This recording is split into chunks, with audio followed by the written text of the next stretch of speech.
আজ 10ই ডিসেম্বর 2024 মঙ্গলবার। বছরের শেষ সময় হঠাৎ করে পরিবারের সবাই সিদ্ধান্ত নিয়ে বেরিয়ে পড়লাম মায়াপুর নবদ্বীপ ভ্রমণে।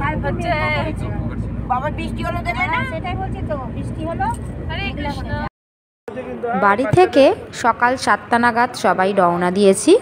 একদিনেরই ট্যুর, সারাদিন ঘুরে আবার রাতের বেলা বাড়ি ফিরে আসব। বেশ কিছুটা দূর যাওয়ার পরই সবার ইচ্ছে হয়েছে সকাল সকাল একটু চা বিস্কুট খাওয়ার। গাড়ি দাঁড় করিয়ে এখন চা বিস্কুট খাওয়া চলছে। সত্যি চাটা কিন্তু দারুণ করেছে। মাটির ভাঁড়ে এরকম দুধের চা, ওহ দারুণ ব্যাপার। এই তুমি কোথায় যাচ্ছ? কোথায় যাচ্ছ গো? মায়াপুর। মায়াপুর কি করতে? বিয়ে করতে? কি গো বিয়ে করতে? তাহলে কি করতে যাচ্ছ? বিয়ে করতে যাচ্ছ? ঘুরতে নিয়ে যাচ্ছি। আরে বিয়ে করবো তো, ওখানে বিয়ে হবে আজকে, আমাদের বিয়ে হবে, চলো। আরে বিয়ে হবে গো সকালবেলায়। হবে না বলছি তো। আরে ওরকম বললে হয় নাকি? শোনো না, এদিকে তাকাও। কি করবে তুমি ওখানে মায়াপুরে গিয়ে? একটু দেখো, ক্যামেরার দিকে দেখো। ঘুরবার বাড়ি চলে আসবো। ঘুরবার বাড়ি চলে আসবো? বিয়েটা কি করবে? এই বলে দেখাচ্ছিস? ও জানো মায়াপুরে বিয়ে করতে যাচ্ছে।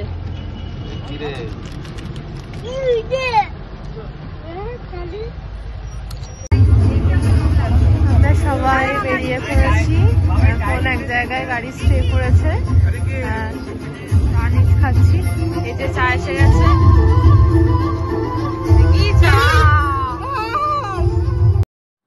আমরা আর গাড়ি থেকে নামিনি।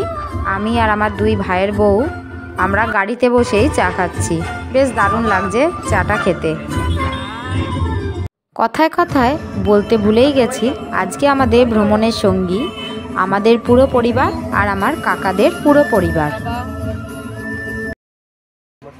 চা বিস্কুট খেয়ে আবার গাড়ি ছেড়ে দেওয়া হয়েছে। বেশ কিছু দূর আসার পর আবার একটু গাড়ি থামানো হয়েছে। আমাদের পরিবারের মানুষগুলোর একটা বিশেষত্ব রয়েছে, যেখানেই যায় বন্ধু তারা ঠিক পাতিয়ে নেয়। এখানেও আমরা দুটো মানুষের সঙ্গে পরিচয় করে নিয়েছি। এখন তাদের বাড়িতে মা আর কাকিমা লেবু তুলছে। মা গাছ থেকে দুটো গোলাপও তুলেছে রাধাকৃষ্ণকে দেবে বলে। কাকিমা মিষ্টি মিষ্টি বলে আমাকে টক লেবুটাই খাইয়ে দিয়েছে। এটাকে ঠিক কমলা লেবু কি পাতিলেবু কি বলবো বুঝতে পারছি না। কমলা লেবুর মতো খোসা চালানো যায়, কিন্তু পাতিলেবুর মতো টক আর সাইজেও ছোট। কমলা লেবু আর পাতিলেবুর দুটোরই বিশেষত্ব রয়েছে। মা আর কাকিমা এই লেবুগুলো তুলে এনেছে, বাড়িতে আচার করবে। কী রকম আচার হবে জানি না, তবে সত্যি ছোটোখাটো কমলা লেবুই বলতে পারো। হাতে করে খোসা ছাড়িয়ে তোমাদের সামনে দেখালাম জিনিসটা কেমন। চাচা আর চাচি বেশ ভালো মানুষ, পরিচয় হয়ে খুব ভালো লাগলো। একটু গল্প করে আবার আমরা এগিয়ে চলেছি আমাদের গন্তব্যে। সবাই মিলে হই হুল্লোড় করতে করতে বেড়াতে যাচ্ছি, খুব ভালো লাগছে। আমাদের পরিবারের মানুষগুলো এরকমই, যেখানেই যায় সেখানেই মাতিয়ে রাখে।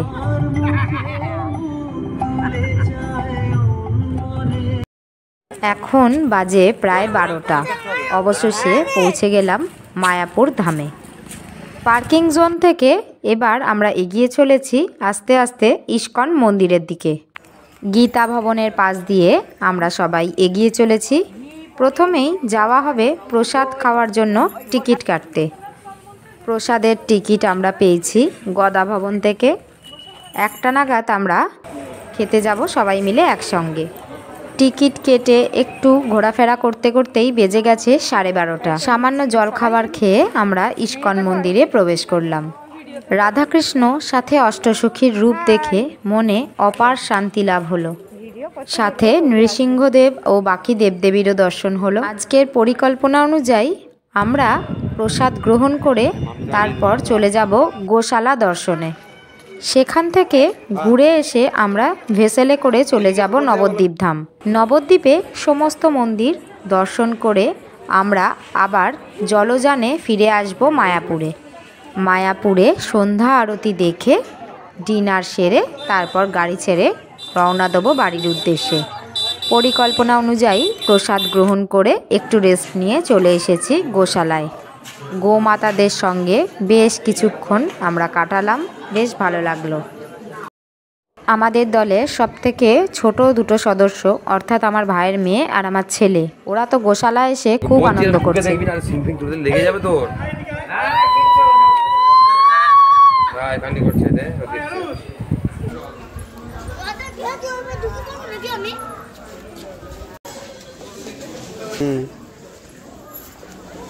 গরু কি সুন্দর, গরুর গায়ে হাত দিচ্ছে।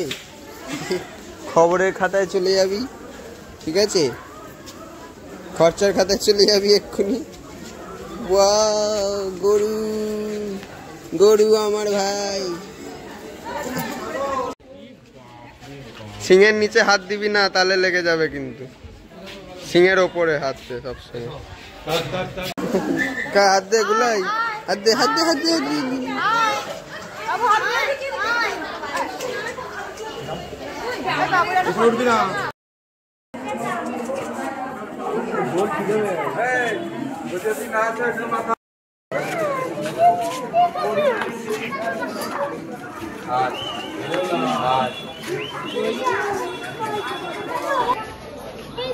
এটা হচ্ছে গোশালা, এখানে সবাই এরা থাকে।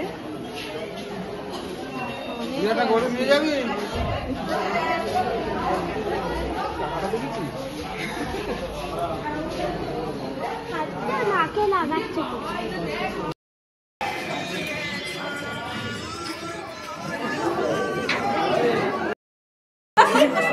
গোশালা ঘুরে এবার আবার টোটো করে ফিরব মায়াপুর ইস্কন মন্দিরের কাছে। গোশালা যাওয়ার পথে আর আসার পথে দুটো সময়তেই আমরা টোটো ভাড়া করেছিলাম। ইচ্ছে ছিল গরুর গাড়ি চাপার, কিন্তু ওই সময় গরুর গাড়ি দেখতে পাইনি। কি আর করা যাবে, অগত্যা টোটো করেই যাতায়াত করা হলো। দুটো টোটো এসে পৌঁছে গেছে, এখনও একটা টোটো এসে পৌঁছায়নি। এই সময়ে একটুখানি ইস্কন মন্দিরের সামনে ভিডিও করে নিলাম। সবাই এসে পৌঁছলে একসঙ্গে যাব মন্দিরের গেটের দিকে। মন্দিরের গেটের কাছ থেকে তিলক পরে নিলাম। এবার আমরা যাব নবদ্বীপের উদ্দেশ্যে। আমার ছেলে আর তার দিদিভাই দুজনে এখন বাঁশি কিনে তার বাঁশি বাজাতে ব্যস্ত। টোটোয় উঠে পড়েছি, এগিয়ে চলেছি ফেরিঘাটের দিকে।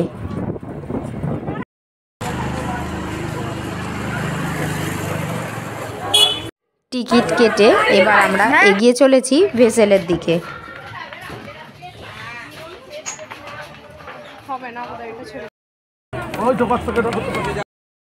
ভেসেল আস্তে আস্তে এগিয়ে চলেছে নবদ্বীপ ধামের দিকে।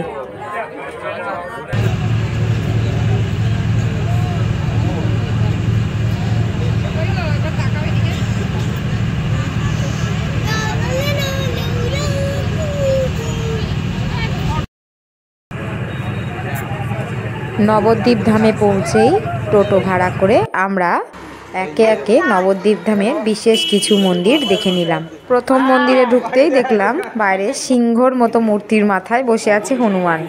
সিংহের মাথায় বজরংবলীর দর্শন করে আমরা নবদ্বীপ ধাম ঘোরা শুরু করলাম। বেশিরভাগ মন্দিরেই ফটো ভিডিও করা নিষেধ রয়েছে, তাই সব মন্দিরে ভিডিও বা ফটো তুলতে পারিনি।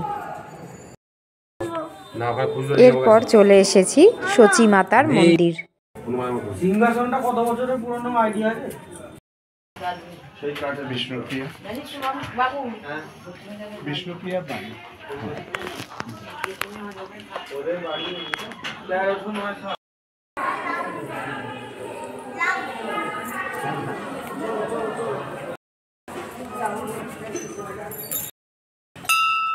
জয় ভোলেনাথ, হর হর মহাদেব।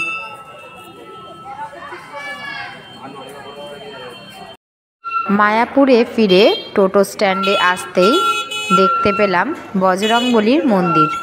পাশে রয়েছেন মা লক্ষ্মী দেবী ও নৃসিংহদেব। মায়াপুরে টোটো স্ট্যান্ড থেকে টোটোয় করে ইস্কন মন্দিরে যাওয়ার আগে সবাই তেলে ভাজার মুড়ি একটু একটু করে খাচ্ছে, সাথে রয়েছে চা। আমরা হিংচের চপ খাচ্ছি, বেশ ভালো লাগছে। এরপর ইস্কন মন্দিরে চলে যাব সন্ধ্যা আরতি দেখতে। বাচ্চারা হাওয়াই মিঠাই খেতে ব্যস্ত। চলে এসেছি ইস্কন মন্দিরে। সমস্ত মন্দিরেই একসঙ্গে আরতি চলছে, কি সুন্দর লাগছে শুনতে। চন্দ্রোদয় মন্দিরে এখন সন্ধ্যা আরতি চলছে। মন্দিরের বাইরে থেকে গৌরনিতায়ের আরতির একটু ভিডিও জুম করে দেখালাম। সন্ধ্যা আরতি দেখে এবার সবাই মার্কেটে বেরিয়েছি, যে যার মতো কিছু কেনাকাটা করা হচ্ছে। ছেলের শুধু বাঁশি নিয়ে হচ্ছে না, আবার ডমরু চাই, ডমরু কেনা হলো, সাথে একটা হালকা পাঞ্জাবিও কেনা হলো। এখন ডিনার করে গাড়ির দিকে রওনা দিয়েছি। চারিদিকে কুয়াশায় ভরা। এবার আমাদের বাড়ির উদ্দেশ্যে রওনা দিতে হবে। সময় রাত 9:30। সারা রাস্তা ঘন কুয়াশাচ্ছন্ন থাকায় বাড়ি ফিরতে আমাদের ভোর 3:30 বেজে গেছে। জয় শ্রী রাধে কৃষ্ণ। ভিডিও শেষে শেয়ার করলাম আজকের সারাদিনের কিছু ফটো। দিদি ভাই উ করে বাঁশি বাজাচ্ছিল আর আমিও বাঁশি বাজাচ্ছিলাম। ভিডিওটি লাইক করে, কমেন্ট করে, সাবস্ক্রাইব করে, একটা ছোট করে লালটু, বিট্টু, ছোট কাকা, মামি, তারপর হচ্ছে সোনাক্ষীর ভাই আর আমি 3জন মিলে বেরিয়ে পড়েছি। বাবাইও গেছিল, 3জন মিলে বেরিয়ে পড়েছিলাম। সঙ্গে ভাইও গেছিল, 3জন মিলে বেরিয়ে পড়েছিলাম। আর সঙ্গে দাদাও গেছিল, 3জন মিলে বেরিয়ে পড়েছিলাম। আর সবাই গেছিল, সবাই গিয়ে আমি আনন্দ পেয়েছি। তারপরে